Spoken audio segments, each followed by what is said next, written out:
لەسەر داوای ئێمە بەڕێز وەزیری ئاوادانکردن و چێژیەکردن بڕی 312 میلیۆن دیناری بۆ ڕێگەیەکانی شێتان ئاغجلێر تەرخان کرد. دیارە دوای پشوەکانی نەورۆز بەڕێزان بە ڕێوەبەری ڕێگاوبانی سلێمانی و ڕێگاوبانی چەمچەماڵ بڕیاری ئەویان داوە لە دوای پشووی نەورۆز دەست پێ بکەن بەکارکردن لە ڕێگەی ناوبراوە. ئەتوانم بڵێم ڕێگەیەکانی شەیتان ئاغجلێریشێکە لە ڕێگە گرنگ و استراتیژەکانی سنووری پارێزگای سلێمانی بۆ پێی لە ئێستاە تەواوی بار هەڵگرەکان ئەوانەی کە لە سنووری پارێزگای هەولێرەوە ماوەدیان نەگواستەوە بۆ پارێزگای سلێمانی.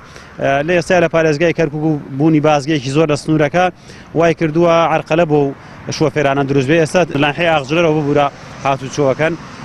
ئەمە شوای کردووە کە تەواوی ڕێگاوبانەکانی سنووری ناحەی ئاغجلێر خراپ بێ بە کەڵکی هاتوچۆ نایە هاوڵاتیان وەکو پێویست ناتوانن سوودی لێ بینن. دیارە ئێمە داوامان ئاراستەی سەرووی خۆمان کرد کە ئەو ڕێگەیە لە ئێستاکە کەڵکی هاتوچووی نەماون ئۆژە بکرێتەوە بە خۆشحاڵیەوە بەڕێزان ئەو بڕەپاریان بۆ تەرخان کردو ئومێد دەکەن لە دوای پشووی نەورۆز دەست بە چاکردنی ڕێگاکە بکرێت.